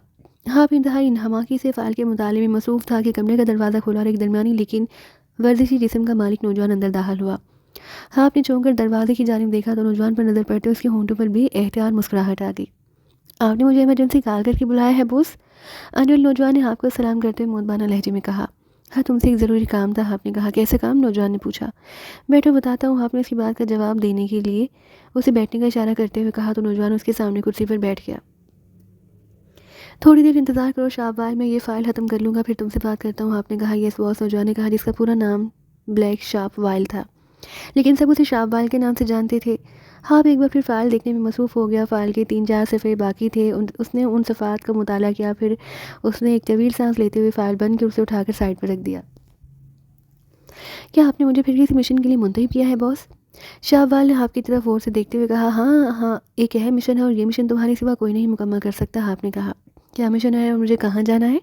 शाहबाल ने असलात में सर हिलाते हुए कहा। पाकिस्तान, आपने जवाब दिया। तो शाहबाल भी एहतियात चौंक पड़ा। मिशन क्या है? शाहबाल ने चंद लम्हे खामोश रहने के बाद कहा तो आपने साइड पर रखी हुई फाइल उठाई और शाहबाल की तरफ बढ़ा दी। इसे पढ़ लो, आपने कहा तो शाहबाल ने इसे फाइल और से खोलकर पढ़ने लगा। फाइल में 10-12 प्रिंटेड पेपर थे जिन्हें पढ़ने में शाहबाल को ज़्यादा वक्त नहीं लगा। सारी फाइल पढ़ने के बाद उसने एक तवील सांस लेते हुए फाइल बंद की और सामने मेज़ पर रख दी। इस साल में रूस और काफिस्तान की साजिश का जिक्र किया गया था जो वो एक्टिमा के खिलाफ क्लासम नामी जजीरे पर मिसाइल स्टेशन बनाकर करना चाहते थे। रिपोर्ट के मुताबिक इस साजिश का पर्दा पाकिस्तान सीक्रेट सर्विस के साथ काम करने वाले अली इमरान ने फाश किया था। उसने ये रिपोर्ट बनाकर एक्रीमन एजेंसी जैकलिस को भिजवाई, जिसने अपने तौर पर सारा काम करते हुए एक्रीमन दबाव पर उनका मिशन खत्म कर दिया था। अब ये बात तो काफ़ी पुरानी हो चुकी है। अब मुझे ये फाइल क्यों पढ़ने को दे रहे हैं? शाहबाल ने हरत भरे लहजे में कहा। रूस और काफिस्तान का ब्लैक हाक मिशन खत्म हो चुका है और ये भी पता चल चुका है कि ब्लैक हाक मिसाइल का मौजूद भी एक रोड एक्सीडेंट में हलाक हो चुका है जिसका नाम डॉक्टर जरार रिजवी था। डॉक्टर जरार रिजवी पाकिस्तानी नजाद था लेकिन वो काफिस्तान की लेबॉर्ट्री में काम करता था। इस रिपोर्ट में ये भी बताया गया है कि डॉक्टर जरार रिजवी के ब्लैक हाक मिसाइलों से ही एक्रीमा को टारगेट करने का प्लान बनाया गया था। एक्रीमा दबाव पर जब रूसिया और काफिस्तान ने क्लासम जजीरे पर मौजूद मिसाइल स्टेशन ख़त्म किया तो वहाँ मौजूद तमाम अफराद भी क्लासम जजीरे से हटा दिया गया और डॉक्टर जरार रिजवी को भी रोपोश कर दिया गया। गो के रूसिया और काफिस्तान ने एक्रीमी दबाव में आकर मिसाइल स्टेशन तो ख़त्म कर दिया था लेकिन एक्रीमा उन पर किसी सूरत में भी भरोसा नहीं कर सकता था। इसलिए जैकलिस एजेंसी को ये टास्क दिया गया कि वो काफिस्तान और रूसिया अपने एजेंटों को भेजें जो उन तमाम अफराद को हलाक कर दे जो ब्लैक हाक मिसाइल स्टेशन बनाने में किसी भी हैसियत से शामिल थे। जैकलिस एजेंसी के एजेंटों ने तेज़ी से काम किया और काफिस्तान रूसिया के कई ऐसे अफराद को हलाक करा दिया जो ब्लैक हाक मिसाइल स्टेशन की तैयारी में शामिल थे, लेकिन उनमें से चंद अफराद गायब कर दिए गए थे जिनमें डॉक्टर जरार रिजवी भी शामिल था। उस दौरान दिल का दौरा पड़ने से जैकलिस भी हलाक हो गया तो जैकलिस एजेंसी को ब्राइट एजेंसी जम कर दिया गया और जैकलिस एजेंसी को हुकूमती एमा पर भी ये टास्क दिए गए। वो सभी ब्राइट एजेंसी को मिल गए। ब्राइट एजेंसी ने तमाम टास्क बाखुशी कबूल कर लिए। ब्राइट एजेंसी का चीफ एंड्रयू था जो सिर्फ एक्रीमा और यूरोप तक ही महदूद रहना पसंद करता था। उन 2 बड़े आदमियों के सिवा वो अपने एजेंटों को किसी और बराज़े में नहीं भेजता था। इसलिए उसने रूस और काफ़िरिस्तान के खिलाफ काम करने से इनकार कर दिया। उसके इनकार पर ब्लैक हॉक मिशन का टास्क हमारी एजेंसी को दे दिया गया। मैंने फौरी तौर पर मिशन का रिकॉर्ड हासिल किया। फिर मैंने अपनी एजेंसी की 2 ज़हीन और तेज़ रफ्तार एजेंटों एंड्रिया और उसके शौहर रेक्स को इस मिशन पर काम करने के लिए भेज दिया। उन दोनों ने रूस और काफ़िरिस्तान में क्लासन जज़ीरे पर मिसाइल स्टेशन पर काम करने वाले तमाम अफराद को तलाश करके हलाक कर दिया, लेकिन कोशिश के बावजूद उन्हें डॉक्टर जरार रिज़ी का कोई सुराग नहीं मिला। हमारे पास चूँकि उन अफराद की मुकम्मल रिपोर्ट नहीं थी जो क्लासन जज़ीरे पर मौजूद थे, इसलिए मैंने एंड्रिया और उसके शौहर रेक्स को पाकिस्तान भेज दिया। एंड्रिया इमरान को बाखूबी जानती थी। किसी ज़माने में इमरान ऑक्सफोर्ड यूनिवर्सिटी में इसके साथ पढ़ता था। इस दौरान उन दोनों में अच्छी दोस्ती हो गई। एंड्रिया ने कहा कि अगर वो इस सिलसिले में इमरान से बात करेगी तो इमरान यकीनन उसकी मदद को तैयार हो जाएगा और वो उसकी मदद से काफ़िरिस्तान या रूसिया में छुपे हुए डॉक्टर जरार रिज़ी को तलाश कर लेंगे। क्योंकि इस मिशन की तफसीलात का इमरान को था, इसलिए मैंने एंड्रिया और रेक्स को पाकिस्तान जाकर इमरान से मिलने की इजाज़त दे दी। आपने कहा। फिर वो सांस लेने के लिए रुका। फिर वो शाहबाल को देख बताने लगा कि एंड्रिया किस तरह इमरान से मिली और फिर उनमें डॉक्टर जरार रिज़ी के हवाले से क्या क्या बातें हुई थी। इमरान ने एंड्रिया और रेक्स को हर मुमकिन तरीके से ये बावर कराने की कोशिश की है कि डॉक्टर जरार रिज़ी हलाक हो चुका है और उसके साथ ही उसका फार्मूला भी गायब है जो वो काफ़िरिस्तान की किसी लिबार्टी में ले जा रहा था। इमरान की बातों से दोनों मुतमईन हो गए, क्योंकि उन्हें भी रूस और काफ़िरिस्तान से ऐसे ही इतलात मिली थी कि डॉक्टर जरार रिज़ी वाकई हलाक हो चुका है, लेकिन ऐसा नहीं है। अपनी गानों के आखिरी जुमले पर शाहबाल बेहतियात चौंक पड़ा। क्या मतलब कि आप ये कहना चाहते हैं कि डॉक्टर जरार रिज़ी हलाक नहीं हुआ, वो ज़िंदा है? हाँ, वो ज़िंदा है। हाँ, आपने कहा। अरे अगर वो ज़िंदा है तो फिर आपने उसके बारे में एंड्रिया और रेक्स से क्यों नहीं बताया? अगर आप उन्हें बता देते तो डॉक्टर जरार रिज़ी तक पहुँचकर उसे हलाक भी कर देते और उसका फार्मूला भी हासिल कर लेते। शाहबाल ने कहा, नहीं, वो दोनों पाकिस्तान में हैं और जैसा कि मैंने बताया कि इमरान एंड्रिया को बखूबी जानता है कि अगर एंड्रिया और रेक्स ने डॉक्टर जरार रिज़ी को हलाक करने और उससे फार्मूला हासिल करने की कोशिश की तो इमरान उनके रास्ते की सबसे बड़ी दीवार बन जाएगा। वो उन्हें किसी भी सूरत में डॉक्टर जरार रिज़ी तक नहीं पहुंचने देगा। आपने कहा, क्यों? डॉक्टर जरार रिज़ी से इमरान का क्या ताल्लुक? वो उसे एंड्रिया और रेक्स से क्यों बचाना चाहते हैं? शाहबाल ने इसी तरह हैरत भरे लहजे में कहा, इसलिए कि डॉक्टर जरार रिज़वी रूस और काफ़िरिस्तान में नहीं बल्कि पाकिस्तान में मौजूद है। आपने कहा तो शाहबाल बुरी तरह से उछल पड़ा। उसके चेहरे पर हैरत के तासुरात मज़ीद गहरे हो गए। डॉक्टर जरार रिज़वी पाकिस्तान में है, ये कैसे हो सकता है? वो तो काफ़िरिस्तानी साइंसदान है, फिर वो पाकिस्तान में क्या कर रहा है? शाहबाल ने इसी अंदाज में कहा, वो पाकिस्तान में खुद नहीं आया था, उसे पाकिस्तान सीक्रेट सर्विस के चीफ एक्सक्यू के हुक्म पर उसके फॉरेन एजेंटों ने अगवा करके इंतहाई खुफिया तौर पर पाकिस्तान पहुंचाया था। माँ उसके 2 फार्मूलों के, जिनमें एक फार्मूला ब्लैक हॉक मिसाइल का है और दूसरा टीबीडी का है, जो अहम तनसीबात को 101% टारगेट करने का काम करती हैं। आपने कहा, तो क्या काफ़िरिस्तान में जिस डॉक्टर जरार रिज़वी की कार का एक्सीडेंट हुआ था वो असली नहीं था? शाहबाल ने इसी तरह हैरान और परेशान होते हुए कहा, पाकिस्तान सीक्रेट सर्विस के चीफ एक्सक्यू के हुक्म से ये सारा खेल खेला गया। वो डॉक्टर जरार रिज़वी को माँ फार्मूलों की हर सूरत में पाकिस्तान लाना चाहता था। उसमें डॉक्टर जरार रिज़वी की अपनी मर्जी भी शामिल थी। आपने जवाब दिया तो शाहबाल एक तवील सांस लेकर रह गया। आपके कहने का मतलब है कि डॉक्टर जरार रिज़वी की मौत का जो खेल खेला गया था, उस खेल में डॉक्टर जरार रिज़वी भी शरीक था? शाहबाल ने पूछा। हाँ, डॉक्टर जरार रिज़वी का ताल्लुक पाकिस्तान से था। साइंस की डिग्री हासिल करने के बाद वह काफ़िरिस्तानी लड़की के चक्कर में काफ़िरिस्तान चला गया। फिर उसने उस लड़की से शादी करके मुस्तकिल तौर पर काफ़िरिस्तान की नेशनैलिटी हासिल कर ली। डॉक्टर जरार रिज़वी इंतहाई ज़हीन और काबिल नौजवान था। उसकी जहानत की बिना पर काफ़िरिस्तानी हुकाम ने उसे काफ़िरिस्तान का वफादार बनाने और उसकी साइंसी खिदमात का फ़ायदा उठाने का सोचा। इसलिए उन्होंने काफ़िरिस्तानी एजेंसी की लड़की को ऑक्सफोर्ड यूनिवर्सिटी भेजा, जिससे डॉक्टर जरार रिज़वी को अपने हुस्न का गर्विदा कर लिया और डॉक्टर जरार रिज़वी उसकी जुल्फ़ का असीर बन गया। तो उससे शादी के बाद मुस्तकिल तौर पर काफ़िरिस्तान मुंतकिल हो गया। डॉक्टर जरार रिज़वी की औलाद ना हुई। चंद सालों के बाद डॉक्टर जरार रिज़वी की बीवी ने उसे खुद बता दिया कि उसका ताल्लुक काफ़िरिस्तान की एक एजेंसी से, और उसने हुकूमत के इमाम पर उसे ऑक्सफोर्ड यूनिवर्सिटी में अपनी जुल्फ़ का असीर बनाया था, ताकि वो उससे शादी करके पाकिस्तान जाने के बजाय मुस्तकिल तौर पर काफ़िरिस्तान मुंतकिल हो जाए और अपनी खिदमत काफ़िरिस्तान के लिए वक्फ कर दे। ये बात उस औरत ने डॉक्टर जरार रिज़वी को तब बताई जब वो ब्लड कैंसर में मुब्तला होकर बिस्तर पर पड़ी ज़िंदगी की आखिरी सांस ले रही थी। डॉक्टर जरार रिज़वी अपनी बीवी से बेहद मोहब्बत करता था। जब उस पर यह हकीकत आश्कार हुई कि उसकी बीवी का ताल्लुक काफ़िरिस्तान की एक सीक्रेट एजेंसी से है और उसने काफ़िरिस्तानी हकाम के हुक्म पर उसे अपनी जान में फंसाया था, तो उसे अपनी बीवी और काफ़िरिस्तानियों पर बेहद गुस्सा आया। वो अपनी बीवी को आखिरी लम्हात में छोड़ तो नहीं सकता था, लेकिन उसने फैसला कर लिया कि अपनी बीवी की वफ़ात के बाद वो भी काफ़िरिस्तान छोड़कर पाकिस्तान मुंतकिल हो जाएगा। उसने काफ़िरिस्तान के लिए बहुत कुछ किया था और उसे अफसोस हो रहा था कि जो कुछ उसे पाकिस्तान और मुसलमानों की भलाई के लिए करना चाहिए था, वो उसने गैर मुस्लिमों और ख़ास तौर पर पाकिस्तान के दुश्मन मुल्क काफ़िरिस्तान के लिए किया था। डॉक्टर जरार रिज़वी ने फैसला किया कि वो अपनी तमाम इजाज़ात के फार्मूले लेकर पाकिस्तान मुंतकिल हो जाएगा और अपनी बाकी की ज़िंदगी पाकिस्तान की खिदमत के लिए वक्फ कर देगा। उसके ज़ाहिर में काफ़िस्तानी हकाम को पता चल चुका था, इसलिए काफ़िस्तानी ने डॉक्टर जर्राद रिज़वी को भरपूर अंदाज में निगरानी करनी शुरू कर दी। उसकी एक-एक हरकत पर नज़र रखी जाती और उसे हर मिलने-जुलने वाले का डेटा, बल्कि उसके तमाम फ़ोन कॉल भी बाकायदा रिकॉर्ड की जाती। इन सब बातों का भी डॉक्टर जरार रिज़वी को इल्म हो गया। उसने चूँकि पाकिस्तान मुंतकिल होने का तहैया कर रखा था, इसलिए उसने पाकिस्तानी हकाम से, जिनमें पाकिस्तानी साइंसदान सरदावर और उनके दोस्त, उन्हें सारी हकीकत से आगाह कर दिया। डॉक्टर जरार रिज़वी ने सरदावर से इस्तदा की कि वो अब किसी भी सूरत में काफ़िस्तान नहीं रहना चाहता, इसलिए वो इस सिलसिले में आला हकाम से बात करे ताकि सफ़ारती ताल्लुकात की बिना पर उन्हें काफ़िस्तान से पाकिस्तान मुंतकिल कर दिया जाए।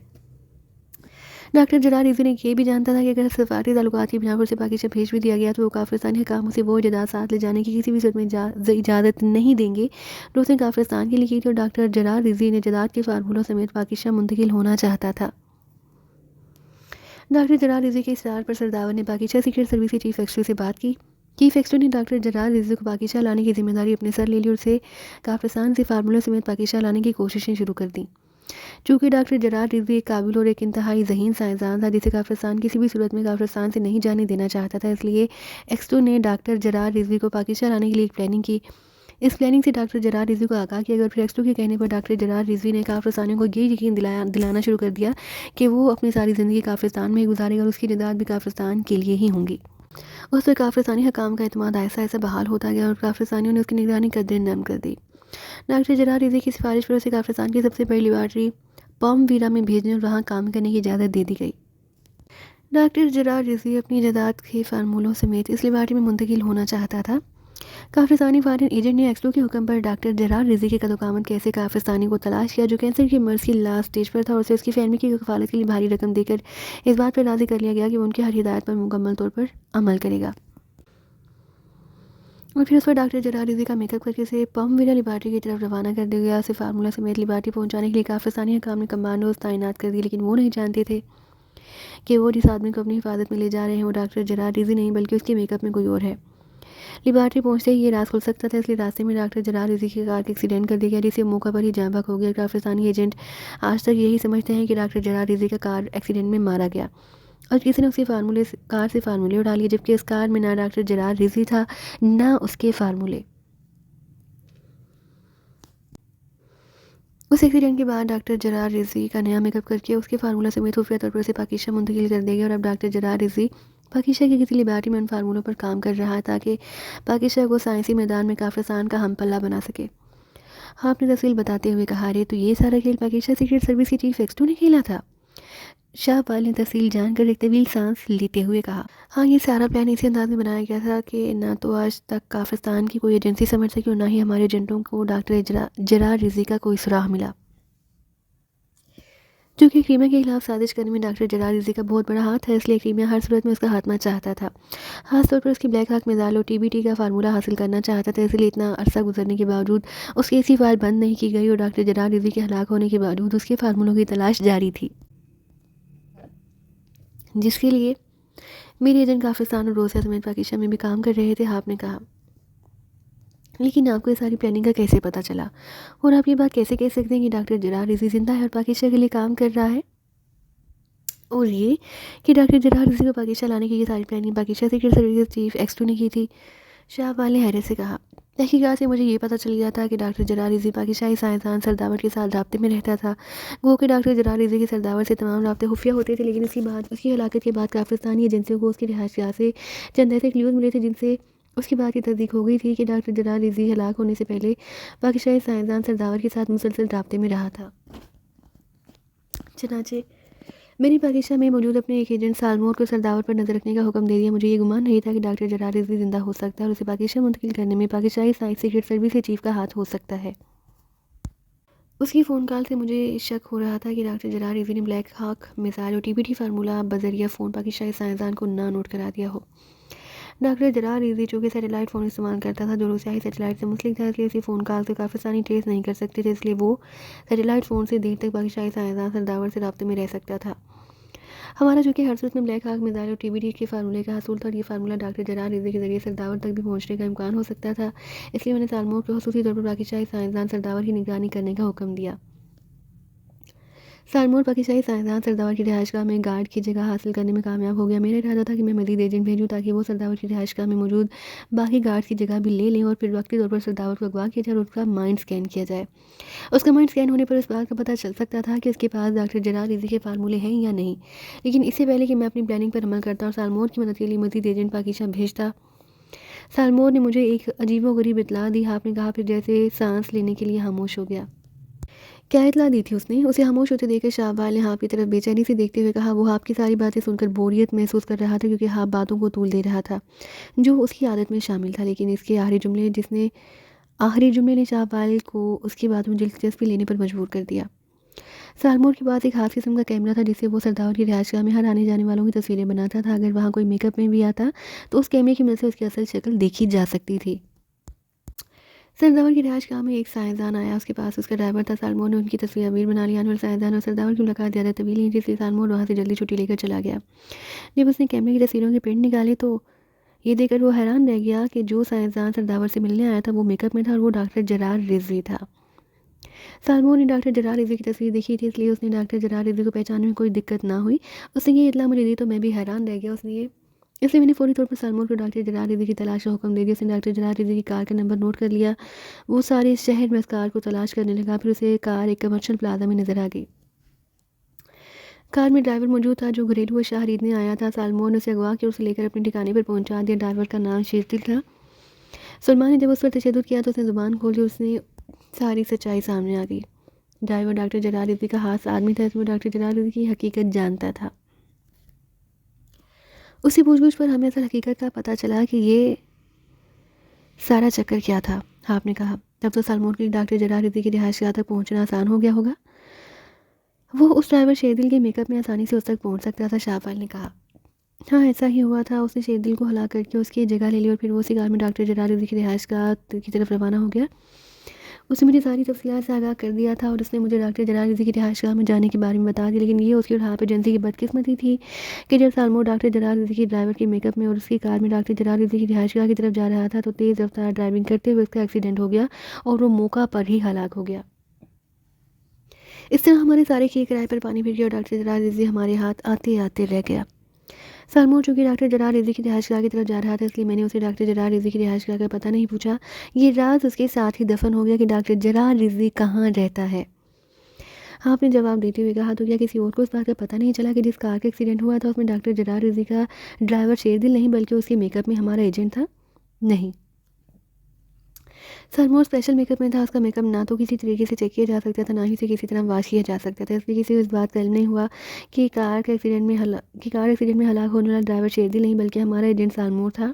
आपने जवाब दिया, तो क्या अभी तक हम इस बात से लाइन में कि डॉक्टर जरार रिजवी की रिहाइशगाह कहाँ है और वो पाकिस्तान की किस लेबॉर्ट्री में काम करता है?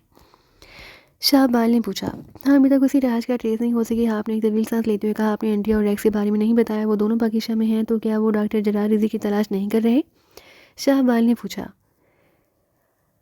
हाँ, अभी तक उसकी रिहाइशगाह ट्रेस नहीं हो सकी। आपने एक तवील सांस लेते हुए कहा, आपने एंड्रिया और रेक्स के बारे में नहीं बताया। वो दोनों पाकिस्तान में हैं, तो क्या वो डॉक्टर जरार रिजवी की तलाश नहीं कर सके? शाहबाल ने पूछा। नहीं, मैंने उन दोनों को वापस बुला लिया है। वो दोनों सालमोर को रिपोर्ट मिलने से पहले इमरान से मिल चुके थे और वो चूँकि इमरान की नज़रों में आ चुके थे। इमरान जैसे इंसान से टक्कर लेना उनके बस की बात ही नहीं थी, इसलिए मैं उन्हें ज़ाया नहीं करना चाहता था। चनाचे मैंने उन्हें वापस बुला लिया। उनकी वापसी से शायद इमरान भी मुतमईन हो गया हो कि वो पाकिस्तान में किसी मिशन पर नहीं आए थे। जब वो पाकिस्तान से रवाना हुए तब मुझे सालमोर की कॉल आई और उसने मुझे सारी हकीकत बताई थी। अब चूँकि मैं दोबारा एंड्रिया और रेक्स को वहाँ नहीं भेजना चाहता, इसलिए मैंने तुम्हें बुलाया है ताकि तुम पाकिस्तान जाओ और डॉक्टर जरार रिजवी को ट्रेस कर उसे हला करके उसे ब्लैक हाक मिसाइल और पीटीडी का फार्मूला हासिल करके ले आओ। इमरान और पाकिस्तान सीक्रेट सर्विस अगर तुम्हारे रास्ते में दीवार बनने की कोशिश करेंगे तो तुम उन्हें अपनी सलाहियतों से शिकस्त दे सकते हो। तुम्हारे अलावा हाफ एजेंसी में ऐसा कोई शार्प एजेंट नहीं जो इमरान और पाकिस्तान सीक्रेट सर्विस से टकराने की हिम्मत रखता हो। तो आप ये कहना चाहते हैं कि पाकिस्तान सीक्रेट सर्विस और अली इमरान मेरे रास्ते की दीवार बनने की कोशिश करें तो मैं ये दीवार गिरा दूँ? हाँ बिल्कुल, तुम में उसका हौसला भी है और अगर तुम चाहो तो अपनी सलाहियतों से काम लेकर उन्हें दाज भी दे सकते हो। आपने कहा तो शाहबाल के होंठों पर बेएहतियात मुस्कुराहट आ गई। ठीक है, वो सब मुझे सिर्फ ये बताइए कि क्या मुझे पाकिस्तान से डॉक्टर जरार रिजवी को उसके फार्मूले समेत यहाँ लाना है या आपको सिर्फ उसके फार्मूलों से मतलब है? शाहबाल ने कहा, मुझे सिर्फ उसके फार्मूलों में दिलचस्पी है, लेकिन इसके साथ साथ तुम्हें डॉक्टर जरार रिजवी को कत्ल भी करना होगा। अगर वो जिंदा रहा तो फार्मूले गायब होने के बावजूद वो पाकिस्तान के लिए काम करता रहेगा। और पाकीशा को साइंसी मैदान में न जाने कहाँ से कहाँ पहुंचा दे, इसलिए उसका हाथ ना ज़रूरी है ताकि पाकीशा उसकी सलाहियतों से मज़ीद इस्तेफ़ादा ना कर सके। आपने कहा, यस बॉस, मैं समझ गया, मैं आज ही पाकीशा के लिए रवाना हो जाता हूँ। पाकीशा पहुँचकर मैं तेज़ी से काम करूँगा और जल्द ही जल्द डॉक्टर जरार इज़ी को तलाश करके उसको अंजाम तक पहुँचा दूँगा और उसके तमाम फार्मूले लेकर वापस आ जाऊँगा। शाहवाल ने कहा, ओके, तुम अपनी तैयारी करो, मैं तुम्हें पाकीशा भिजवाने के इंतज़ामात करता हूँ। आपने कहा तो शाह ने इस बात में सर हिला दिया, फिर वो उठकर खड़ा हुआ, उसने आपको सलाम किया और मुड़कर बैरूनी दरवाजे की जानिब बढ़ता चला गया। इसका मतलब है कि रैक्स और एंडिया यहाँ आपसे सिर्फ डॉक्टर दरताश के बारे में मालूमात हासिल करने आए थे। ब्लैक जीरो ने होंठ भींचते हुए कहा, इमरान अभी कुछ देर पहले दानिश मंदिर पहुंच रहा था। दवा सलाम के बाद इमरान ने होती ब्लैक जीरो को एंडिया और रैक्स के बारे में सारी तफसील बता दी। हाँ, वरना क्रीमिया की एजेंसियाँ इतनी भी गई गुजरी नहीं कि उन्हें इस बात का इल्म ना हो कि रोसा काफिस्तान का मंसूबा ड्राप हो चुका है और डॉक्टर जरार रिजवी का कार एक्सीडेंट में हलाक हो चुकी है। ये सारी खबरें हमसे पहले उन्हें मिलती हैं, इमरान ने कहा। लेकिन एंटी रैक्स को इस बात पर शक क्यों था कि डॉक्टर जरार रिजवी जिंदा हो सकता है? अगर वो इसके बारे में आपसे मालूमात हासिल करें तो वो उस तक पहुँच सकते हैं, ब्लैक जीरो ने कहा।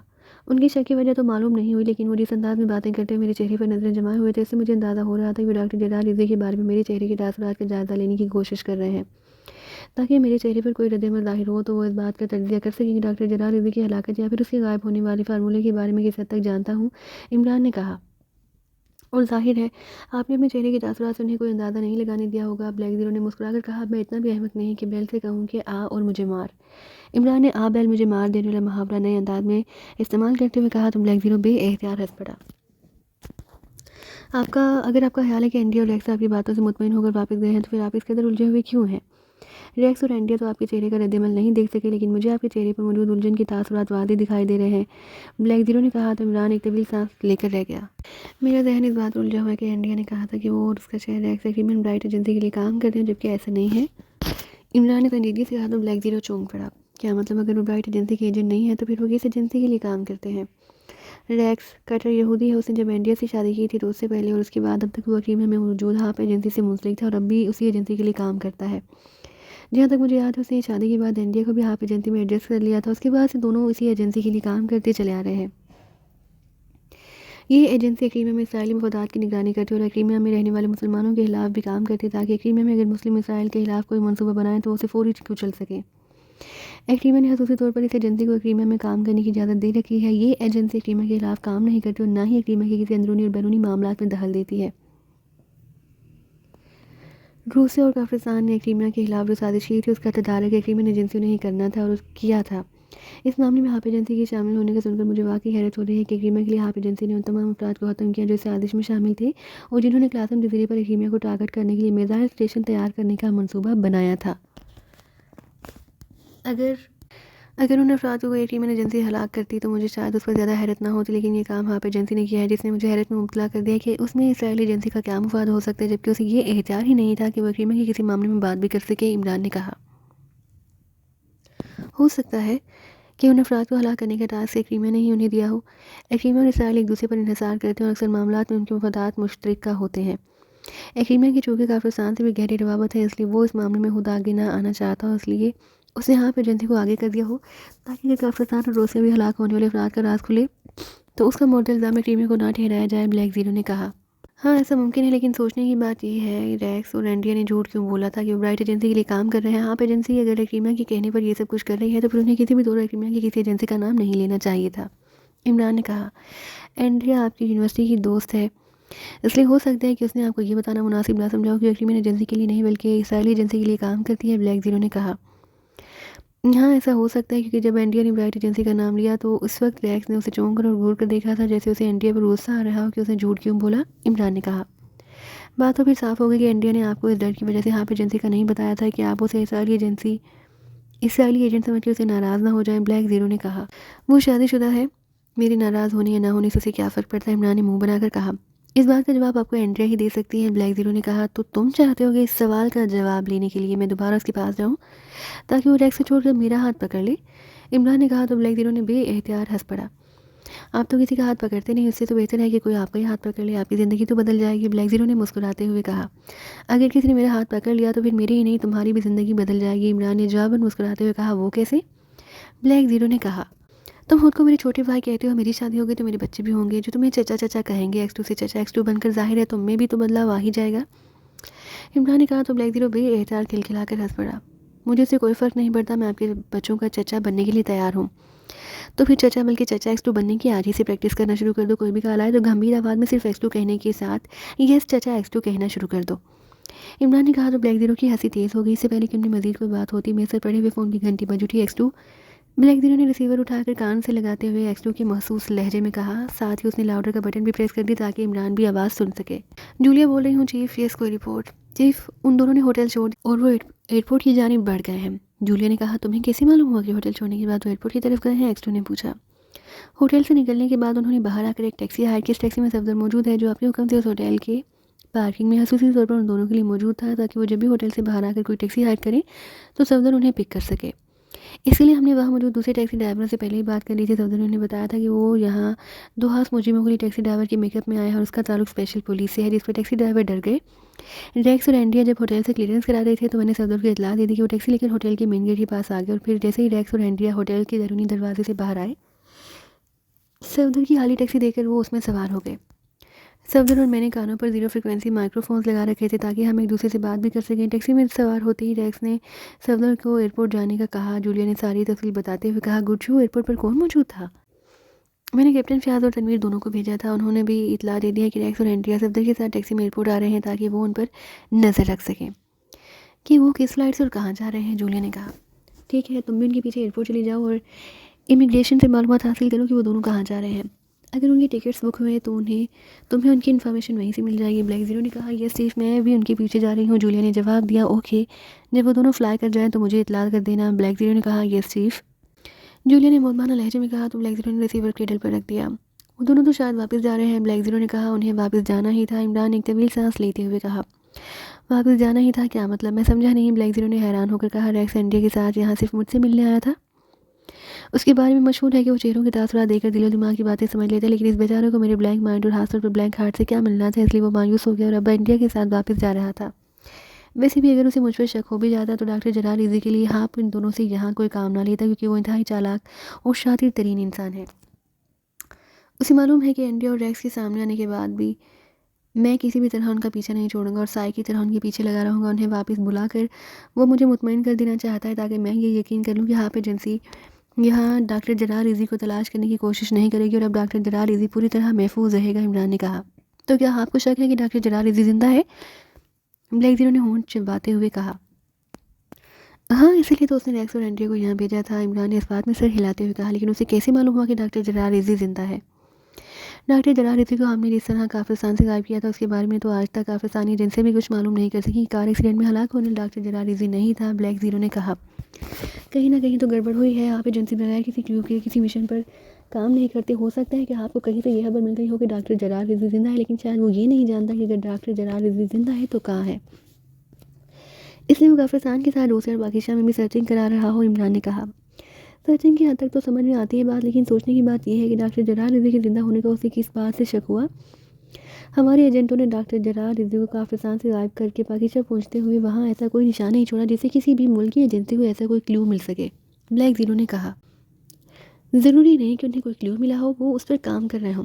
वो शक की भी बुनियाद बनाकर काम कर सकते हैं और उनकी शक की सबसे बड़ी वजह वो फार्मूले हो सकते हैं जो डॉक्टर जलाल रिजवी की हलाकत के साथ ही उसी कार से गायब हो गए थे। इमरान ने कहा, तो ये बात है, फिर तो उन्हें डॉक्टर जलाल रिजवी से ज़्यादा उन फार्मूलों की तलाश होगी ताकि वो उन फार्मूलों पर खुद काम कर सकें। ब्लैक ज़ीरो ने कहा, शुक्र है दानिश मंदिर में रहते हुए कभी कभी तुम भी थोड़ी दानिश से बात कर लेते हो। देर नहीं, लेकिन तुम कुछ समझ तो जाते हो। इमरान ने कहा तो ब्लैक ज़ीरो बेएहतियार मुस्कुरा दिया। दानिश तो मुझ में है, लेकिन आप जैसा दानिश्वर जब मेरे सामने बैठा हो तो फिर मेरी दानिश वाकई ज़ीरो हो जाती है। ब्लैक ज़ीरो ने हंसते हुए कहा, बहुत तेज़ हो ये कहकर अपनी जान छुड़ा ली कि तुम्हारी दानिश ज़ीरो हो जाती है। ये नहीं कहा कि मेरी वजह से तुम्हारी दानिश घास खाने चली जाती है। इमरान ने कहा तो ब्लैक ज़ीरो बेएहतियार खिलखिलाकर हंस पड़ा। ये इसलिए नहीं कहा कि मैं जानता हूँ कि आप यहाँ आकर आपकी दानिश मंजिल की सारी घास चढ़ जाती है। अब जाहिर है दानिश मंजिल में घास ही नहीं होगी तो मेरी दानिश क्या चढ़ने जाएगी। ब्लैक ज़ीरो ने तुर्की पर तुर्की जवाब दिया तो इमरान भी साथ और खूबसूरत जवाब पर हंस पड़ा। तो तुम ये कहना चाहते हो कि मेरा दिमाग घास खाकर तेज़ होता है? इमरान ने कहा, सुना तो यही है कि सुबह सुबह ओस भरी घास पर नंगे पाँव चला जाए तो उससे दिमाग और आंखें दोनों रोशन हो जाते हैं। और आप तो रोज़ाना नमाज़ पढ़ने के बाद सुबह सवेरे खीबी पार्क में जॉगिंग करने के साथ साथ नंगे पाँव चहल करने के लिए भी जाते हैं। ब्लैक ज़ीरो ने कहा, घास खाने और घास पर चलने में बहुत फ़र्क है। इमरान ने मुंह बनाकर कहा, क्या फ़र्क है? गधा घास खाता है और इंसान घास पर चलता है, सिर्फ चलने और खाने का ही फ़र्क है। ब्लैक ज़ीरो ने मुस्कुराते हुए कहा तो इमरान एक बार फिर हंस पड़ा। बहुत ऊंचा उड़ रहे हो, कहीं तुमने सचमुच तो घास खानी शुरू नहीं कर दी? इमरान ने मुस्कुराते हुए कहा। तो ब्लैक ज़ीरो की हंसी तेज़ हो गई। इन दोनों में इसी तरह हंसी मजाक की बातें होती रहीं। फिर 1 घंटे बाद फ़ोन की घंटी बज उठी तो ब्लैक ज़ीरो ने हाथ बढ़ाकर रिसीवर उठा लिया। X2? ब्लैक ज़ीरो ने X2 के मखसूस अंदाज में कहा। जूलिया बोल रही हूँ चीफ। जूलिया की आवाज़ सुनाई दी तो ब्लैक ज़ीरो ने लाउडर का बटन ऑन कर दिया। ये जूलिया, X2 ने उसी अंदाज में कहा।